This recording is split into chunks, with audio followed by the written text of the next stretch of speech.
Good morning, dear colleagues. Thank you so much for coming. I think we're starting a bit later now, simply because we are so excited to see each other, because we saw each other in so many different online meetings, sometimes in the bilateral meetings, but now we're again back after Helsinki, after Paris, all together. So we would like to celebrate the fact that we are all here together at this GlobalABC assembly meeting today. So we're coming from Helsinki last year, where we had, Helsinki and an online meeting. Thank you so much for coming, because we know that everybody is very busy on their jobs. So we're looking forward for the very intense 2 days discussions. I also would like to say that big thanks to our Secretariat who actually organized that, to our colleagues at the ministry who supported that, also colleagues at the UNU University who supported actually to use this beautiful venue here in Dresden. So thank you so much. Thanks to this support, we are able to do that. And Dresden in itself, we're really excited to be in the city. It's such a beautiful city with very beautiful architecture, but also what we see, it's a very livable city, very convenient infrastructure. So I think for us, speaking about the building decarbonization and improving sustainability of the urban environment, this is really also a very inspiring place to be in. I would like just maybe again to say that the GlobalABC is really a community. It's a community of people and organizations, of all the members from coming different sectors. And I think the key question for us is cooperation, but also trust each other and working across the boundaries, across geographical boundaries, because we have so many different countries in this meeting, but also the boundaries of disciplines, because the building construction sector is a very intersectoral sector, and this is why I think with Adele here and with the Rector, I think we're also trying to bring more of the research and discussion and educational discussion, because learning how to work not only across the geographical boundaries, but also through the sectoral boundaries is something which GlobalABC is very strong in, and we really would like to upscale that also beyond this community and actually expand our community to much wider public on that. But let me remind you about some of the things which GlobalABC has done during the last year. You know that the GlobalABC was established in 2015, so it's 9 years ago. So next year will be, I think, very big celebration of the 10 years of the GlobalABC. The building construction, one thing we're speaking very strongly is about nationally determined contributions. You know that the June CB bond is coming, and we're speaking about the COP28 in Brazil. So the nationally determined contribution NDCs are very important, and we're really very happy. Thanks also to the effort of this community, 80% of the countries are actually include the buildings and construction as a sector in the NDCs. I think this is very important. This is the more important achievement, as there is also the guidance documents that GlobalABC produced, and many of you in your countries, in your institutions contributed to that. And I think we would like to continue working towards that in the NDCs, but also the longer term, beyond 2030, into the longer term planning that building construction sector is in the NDC topic. The roadmaps. So the GlobalABC supported over 30 roadmaps in the countries for the building sector decarbonization. Those who work with the roadmaps know very well how big work it is at the country level to do that. It's a very comprehensive document based on very comprehensive methodology. We celebrated end of the year Ghana, Senegal, and Bangladesh, the latest launches of the roadmaps. So we are really very happy about this work, and would like definitely to continue working on these roadmaps. I also want to say that we're also very excited that these roadmaps are becoming very implementable, because they're engaging also subnational level. So there is more and more of the roadmaps also prepared for cities. And importance of that is that these roadmaps at the national level are strongly connected also to the national roadmaps. The private sector is very important. So the Market Transformation Action Agenda brought 84 companies and initiatives into the Market Transformation Agenda. So, and we're speaking a lot about private sector engagement because this is really the engine of the growth. And we're really very glad that this process is ongoing, but we definitely would like to accelerate that, as globally we have so much more impact on the economic and social benefits of the climate and environmental actions.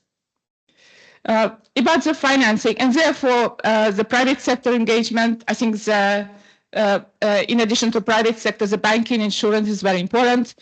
We as UNEP, and the Secretariat, as you know, is hosted by UNEP. We also have the UNEP Finance Initiative, which is working very closely with the networks of banks and insurance. So I just wanted also to mention the banking on green buildings, which was also developed closely with the members of the GlobalABC. And this work, we would like to ensure that this work in cooperation with banks and insurance companies continues. We're speaking regularly with our UNEP FI colleagues, so definitely this is something which will be very important. We need to bring more resources, therefore speaking about finance through private sector, through banking, insurance, but also through international financial institutions. We need to bring much more sectors into decarbonization of this building sector. So, so far, we don't really have as much as we wish investments into the green buildings. We need to really do much better on this. So, but there are very good examples. So according to the global status reports on building, which hopefully everybody read by today because we launched it just recently, we have very good examples of Australia Clean Energy Finance Corporation, China Incentive Fund for Green Building Development as important examples of funding into retrofit of the buildings. So we really need to have many more examples like this. So the financing is really something which helps us to accelerate our activities and our work. Well, last time we met at the Global Forum on Buildings and Climate, and of course, a big thanks to the government of France and our chair, Yves here, for facilitating organization of this very important forum. The Global Forum was important for us to meet as a community. So many of you were there. It was now a bit more than a year ago. And I think lots of discussion today, strategic discussions that we generated at the forum in Paris. I think it was really exciting to have, we had 500 people or 800 people at the Global Forum. Ah, sorry, 1,500 people were in person in Paris. So thank you so much. So this was really amazing discussion. And I think today we benefit quite a lot from what we discussed. But even in other very important achievement of the forum is Déclaration de Chaillot, the Chaillot Declaration, which was endorsed by 60 countries at the Global Forum in Paris. And you probably, those who were at the COP29 in Baku, you were at the ministerial meeting, at the first kind of inaugural meeting to launch the ministerial meeting. So we're very much looking for the first ministerial meeting in Belém in Brazil in November. And this is important. I think cooperation between the national governments is very important because it very much complements the work in GlobalABC. GlobalABC is very much multi-stakeholder, very open community, very interdisciplinary community. But we really see that establishment of the Intergovernmental Council on Building and Climate was really instrumental into helping to generate much stronger commitment from the national governments, because without national regulations, national rules, financing, we cannot really achieve all the goals that we put for ourselves. So they are very ambitious goals, and the political commitment of the governments is very, very important. So really, I think these few facts show how important our collaboration, and just this is to say, this is thanks to you. You know, we as a Secretariat, you know, we are at your service really to help you to facilitate this cooperation. But big thanks to all the community for this very, very important work. And we please use these days also to bring your feedback and your ideas, share your ideas, so that we could document it and so that we could move further. But I think it's not only us who see the outcomes, concrete outcomes of this collaboration, but it's also you know, the institutions, the other organizations, other partners with whom we're collaborating, but also we are making sure that these results actually come into the formal processes of implementation of multilateral environmental agreement, and first of all, the Paris Climate Agreement. So I'm very happy to maybe to mention about, again, many of you already know that the work of the GlobalABC is feeding into the UNFCCC mitigation program.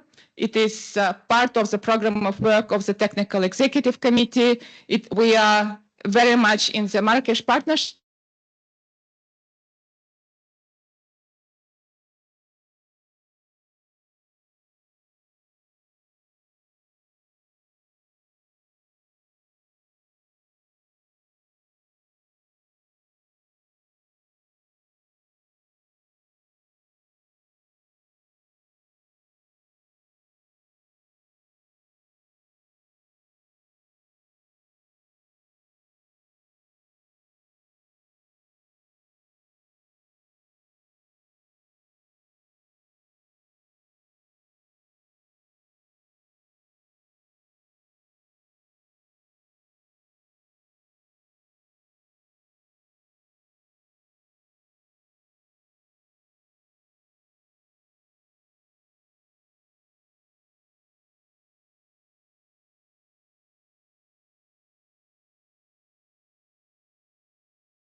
In the hubs action group, all colleagues developing methodologies for the roadmaps. The building breakthrough is a huge piece of work, and this is very important work also under UNFCCC process. So this cross-sectoral cooperation is very, very important. And as we are really very grateful to the former steering committee, we're very excited to work with the new steering committee to really make sure that we're doing the very transformative process to the sector through engaging the whole community of the GlobalABC.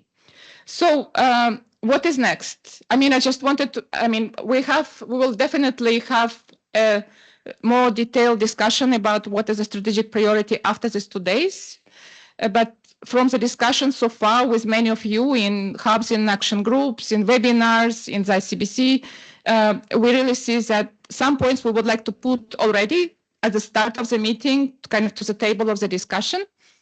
So first of all, the residential sectors, affordability of housing, infrastructure.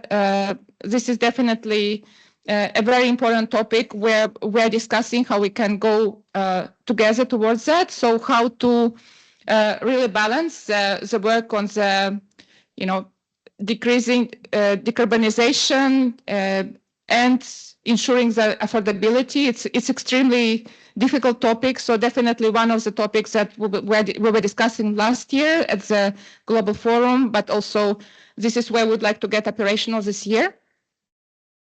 We would like to also flag definitely the adaptation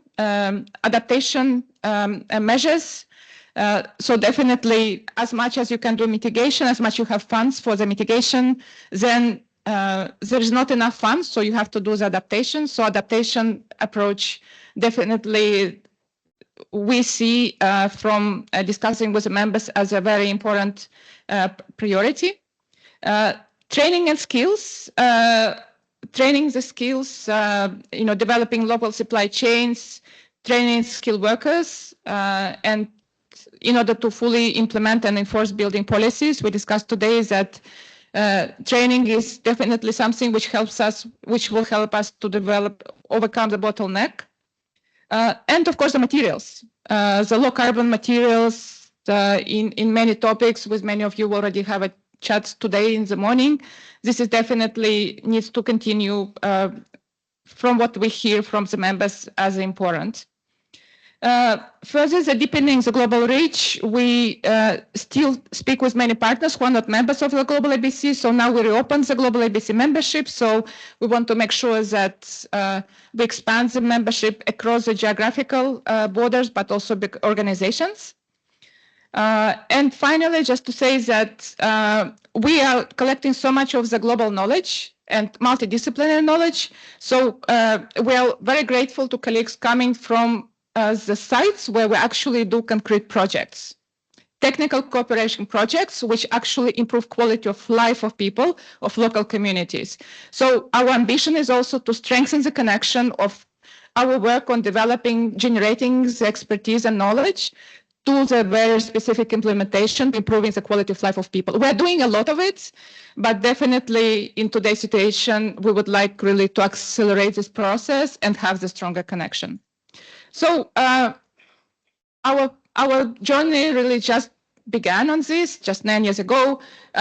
So we are very much looking forward for working together, continue working together. So with this, it is my pleasure to give floor to Lutz Morgenstern, who is the director of the German Federal Ministry of Economic Affairs and Climate Action. Lutz, floor is yours.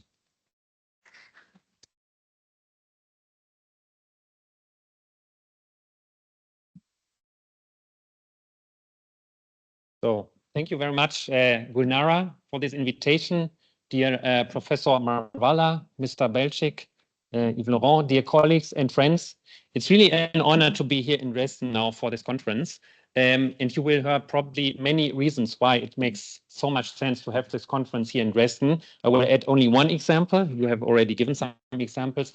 When you walk through the city, you will see that many buildings have been constructed with sandstone, which is a local resource and also sustainable resource. So that has been used many, many years ago already. This is only one example. You will find really many examples. It's an excellent place. What I am going to mention here is I will talk about the challenges, opportunities that we face, what Germany is doing specifically on decarbonization in the building sector, and why we think and why we are convinced that the GlobalABC is really important for this work.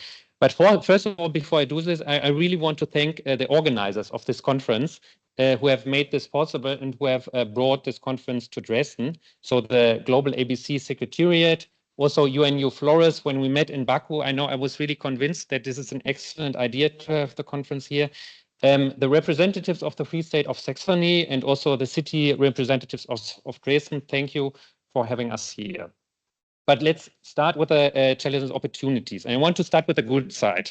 I looked at the Global Status Report, Gulnara, that you mentioned, and there are some positive news, actually.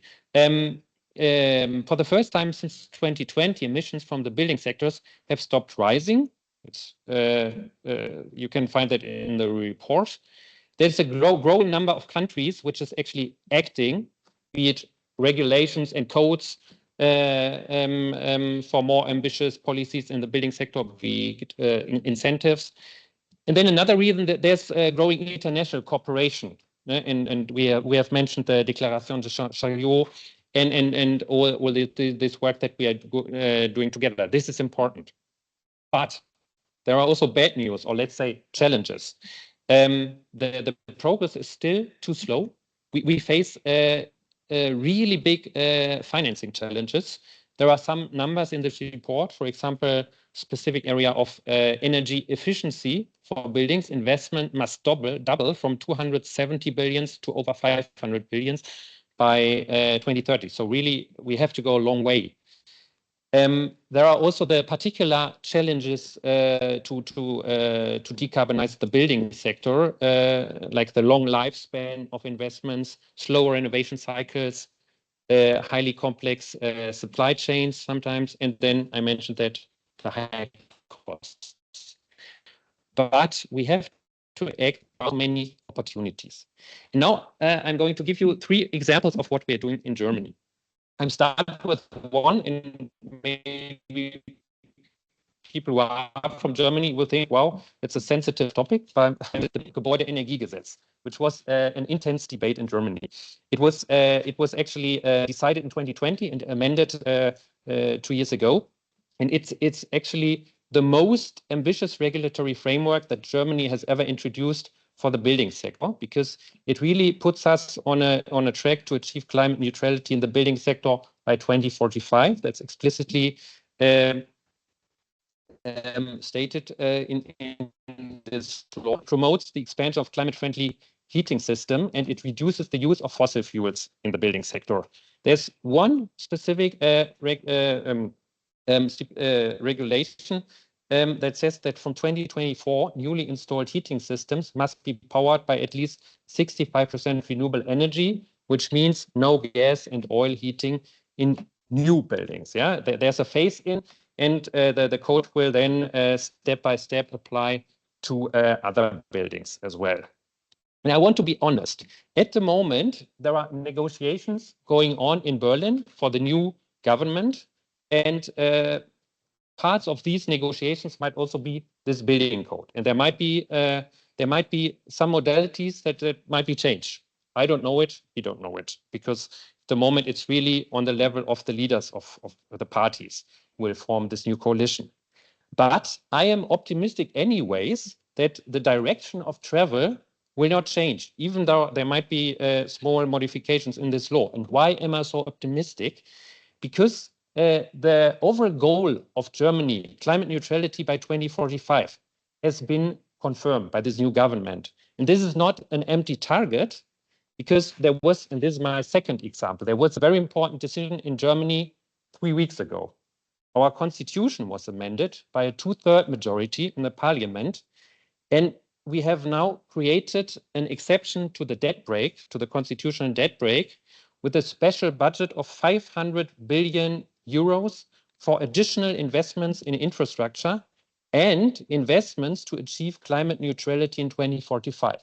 So for the first time in our constitution, we have now formulated this goal of climate neutrality in 2045, which really offers us also the money, the investments that we need to get there. So these are 2 examples from the domestic background. Another example, my third example, is our international cooperation. We have many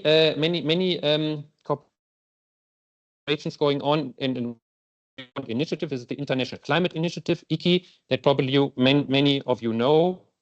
And with this ICI, we support and work together with many partner countries. One program I want to mention as an explicit example is the Partnership for Energy Efficiency in Buildings, PEEP, which offers very hands-on support for modernizing the building sector and decarbonizing the building sector. And you will probably, you know the colleagues, they are here, and you probably also know the work they are doing. But now, turning to you all, after these 3 examples of Germany, it is quite clear that we have to act together. 2025, this was mentioned by Gulnara, is a decisive year. It's the year of NDCs. All countries have to submit new NDCs, and these NDCs have to take into account the results of the global stocktake of the COP28 in Dubai. when we agreed to triple renewable energy, to double energy efficiency improvements, and to transition away from fossil fuels. And this has to be reflected in the NDCs, and we have to integrate climate-related goals of the building sectors in the NDC, so that actually works. We are really happy. It will be an important conference. We are happy that Brazil is hosting this conference. So we are sure that you will make it a success. And we have to convince decision makers and the overall public that it makes sense to have these ambitious policies in the building sector. Not only because we will reduce emissions, but we will also lower energy costs. We will improve climate resilience. We will create green jobs, and we will have a healthier environment.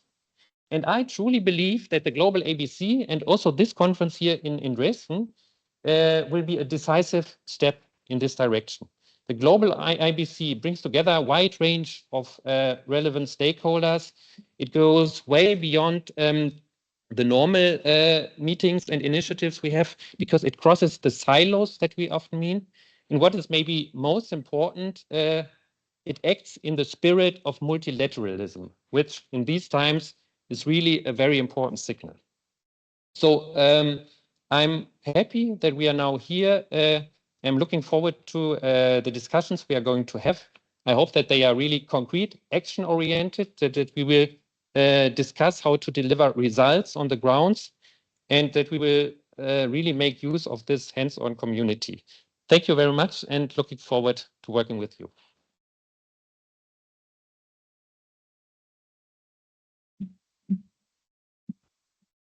Thank you so much, Lutz. And I think this was really energizing, really focusing on the action-oriented result. And again, thank you to your ministry for the support. As I mentioned, the work on the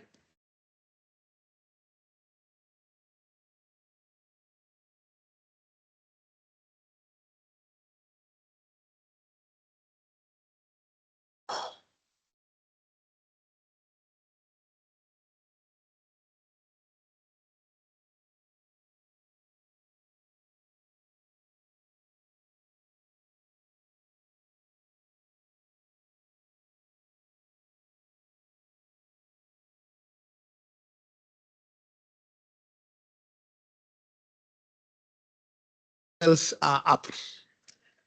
Distinguished members of the Global Alliance for Buildings and Construction, distinguished guests, ladies and gentlemen, thank you for coming to Dresden for this very important conference. I am the rector of the United Nations University, and our headquarters are in Tokyo, Japan. It's also our home.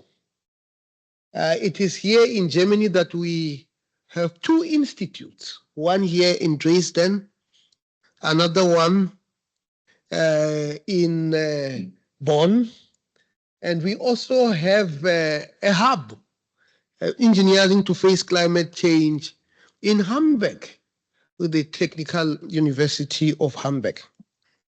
Last year, Madam Gulnara Roll and I had the opportunity to join an international dialogue for Saxon stakeholders on buildings and construction. During a meeting at the GlobalABC premises in Paris, we decided to intensify this collaboration. We needed to intensify it because the issues of climate change cannot be postponed. These are not issues that are necessarily economically easy. But nothing that is of importance comes without sacrifice. And I think as the United Nations University, together with our partner, the GlobalABC, we are going to do our part to ensure that sustainability in construction also becomes a culture and a reality. And of course, this conference is hosted by UNU Flores. And I have to single out the dynamic director of UNU Flores, Idel Gunta. Please stand up so that you could be applauded for the good work that you are doing.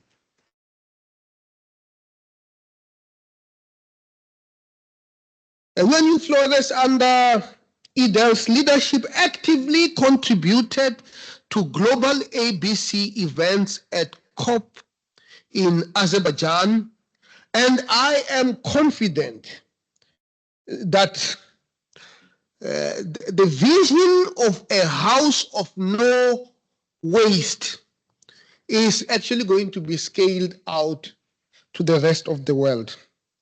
Our ties with GlobalABC are strong, and today, as we reconvene here in Dresden, the issues that are going to be discussed are urgent, and they require all of us to play our part. Dresden is a remarkable setting for our annual assembly.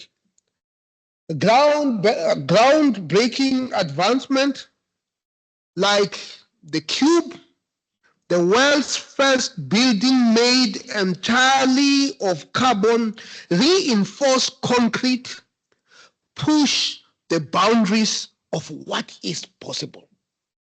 And I think we should give all the people, especially the leadership in Dresden, a round of applause.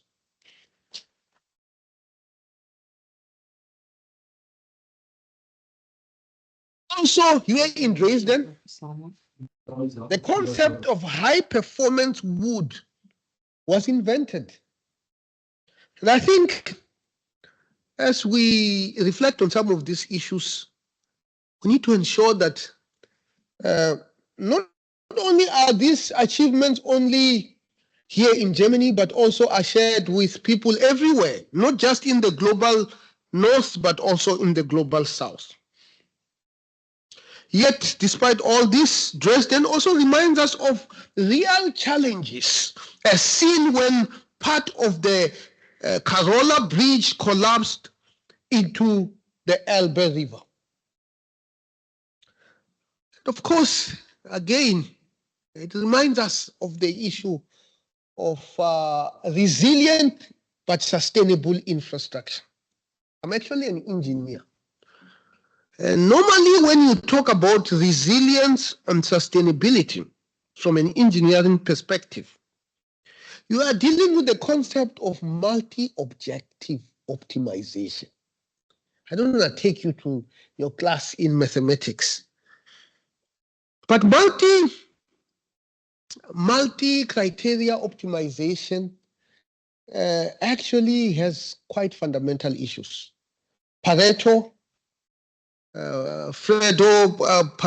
came up with the concept of Pareto optimality, which is an optimal frontier derived when you weigh, in this case, resilience and sustainability. When you are on the Pareto frontier, it's really a representation of your value. If there is anything we can do, is to ensure that in our choices, the value of sustainability does not become subsumed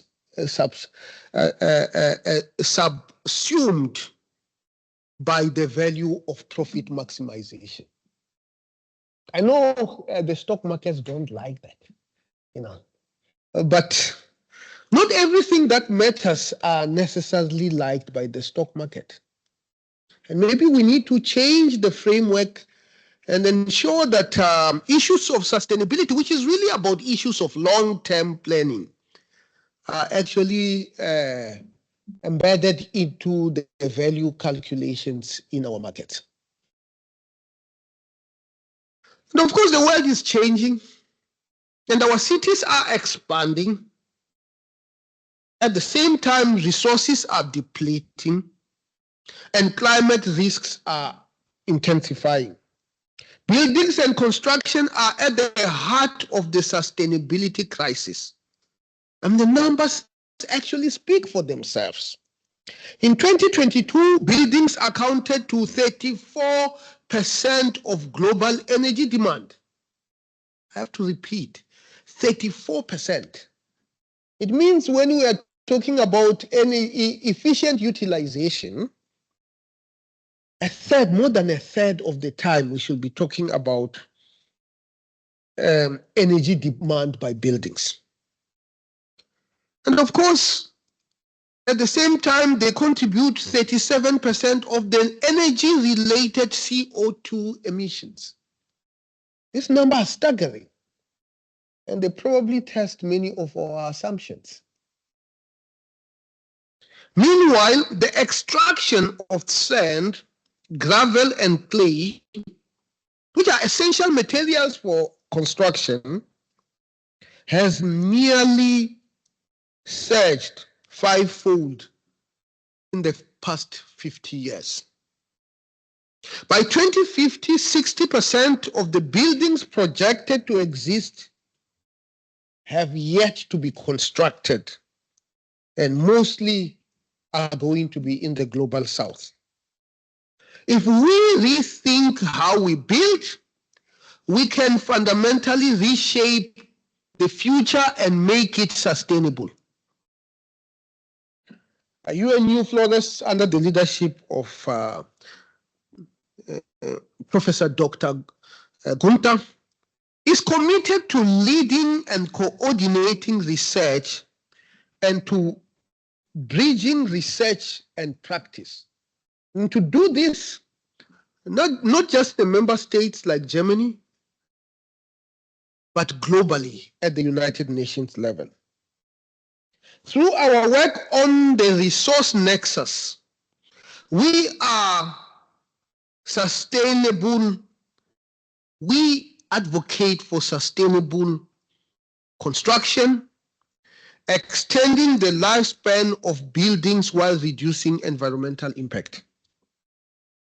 The Lab Living Art of Building initiative embraces a holistic approach to construction, ensuring that buildings are designed not only for efficiency and resilience, but for long-term human well-being. And this includes the quality of our environment. In the Buildings Breakthrough Initiatives, through Priority Actions Research, UNU Flores is identifying global research priorities, fostering knowledge exchange, and driving tangible impact in the building sector. This year, the United Nations University is actually celebrating our 50th anniversary. And we celebrate by doing. And of course, the time of doing is now. So as we celebrate our 50th anniversary, we are reaffirming our commitment to expand partnerships throughout the world. There are obvious places where United Nations University is not there. Mr. Antonio, Brazil is our target, and we want to be in Brazil. India, Mr. Sanjay, and I know that through our other partnership, A, B, C, but with a D, we can reach India, but we want to come to India and to expand our presence in the global south. So I welcome all of you to come, and let's discuss how we can partner, how we can deepen collaboration, and turn knowledge into concrete actions. Dankeschön.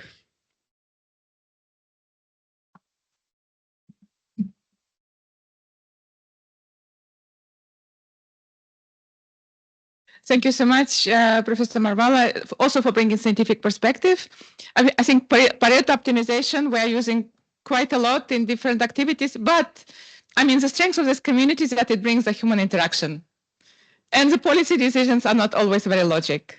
So I think it's very good combination of really looking into science that this community brings. So we're really happy for the engagement of you and Professor Günther in this community and bringing the science and policy together. So Now it is my pleasure to give floor to John Belcik, who is the CEO with International Code Council, the important partner for our COP Pavilion and for all our work in GlobalABC. So John, floor is yours.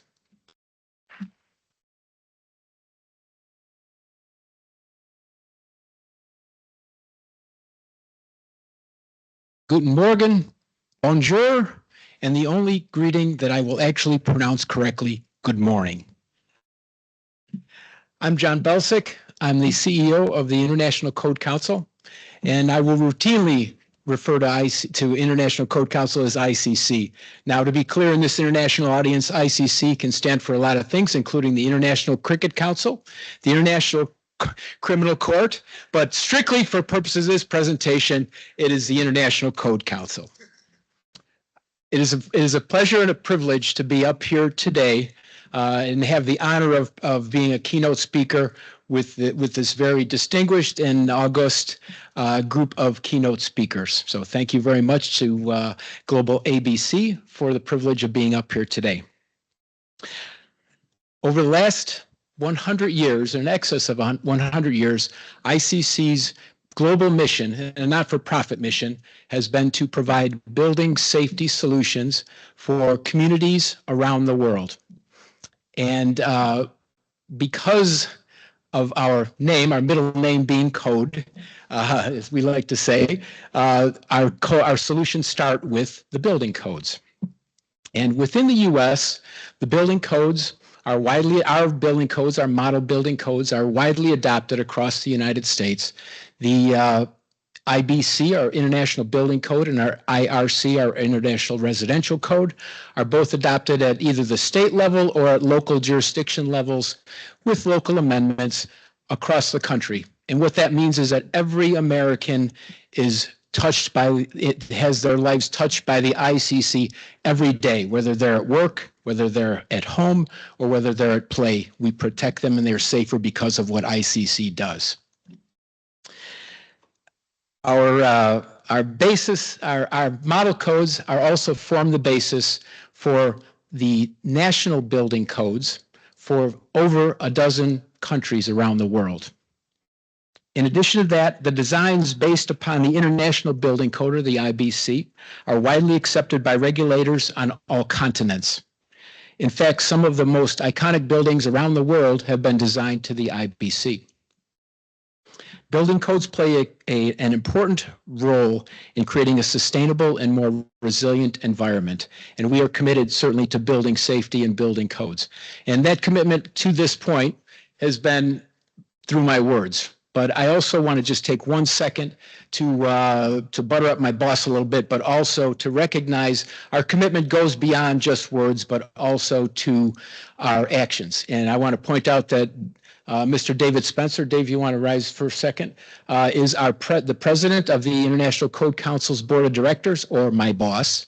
And so I want to recognize that he has made the trip here from Seattle, Washington to be here with us today as well. As well as you all, most of you know, I'm sure, our commitment to GlobalABC is certainly clarified by Judy Zakreski and also Ryan Kolker's presence here as part of the ICC staff, but also our representatives to GlobalABC. And we appreciate all their hard work and what they do for ICC and for GlobalABC. Thank you. Now, I've said we are committed to building safety and, of course, building codes, but our commitment does not stop at the building codes. It really transcends that because building codes require not only the building codes themselves, but also a robust regulatory system be in place in order to support those codes and make them effective. And so we have prepared a graphic that sort of reinforces the point that building codes, if they're not effective, if they're not supported by an effective regulatory system, they really just become books on your shelf very quickly.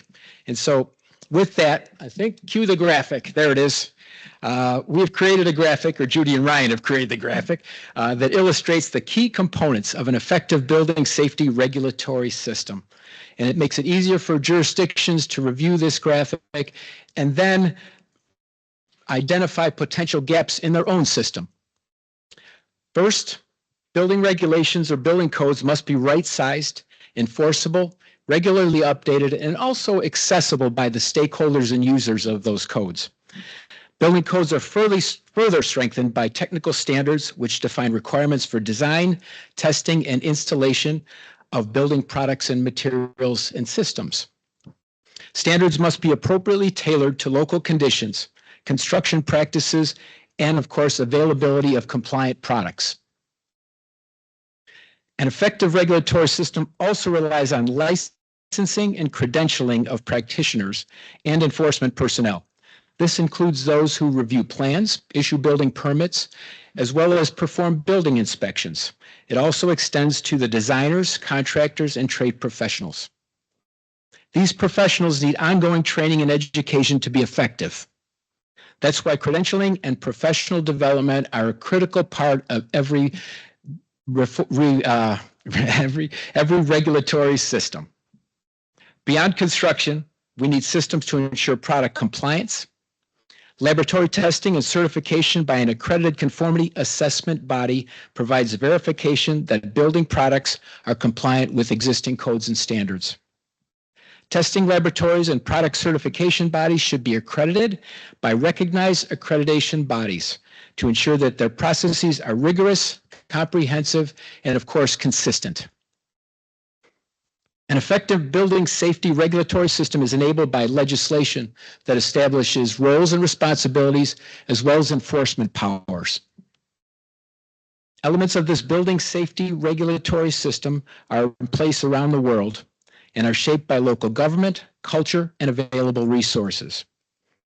But often there is room for improvement, so we need to continue to look for ways to build capacity and innovate within this regulatory framework.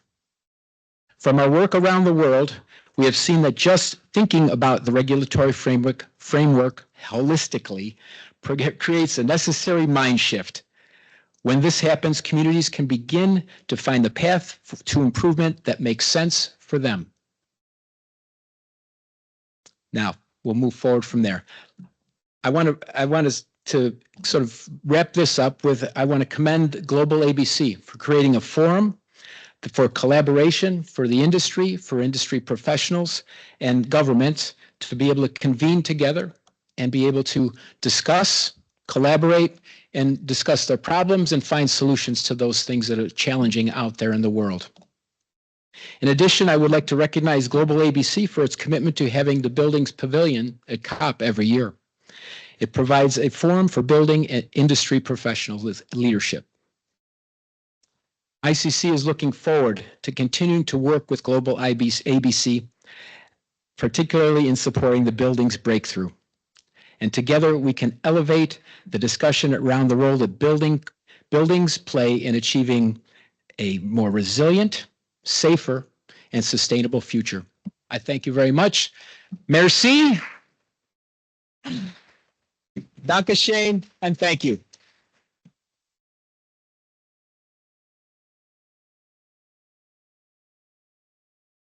Thank you so much, John, for this very important reminder of the buildings codes. It's very important topics, the regulatory environment. So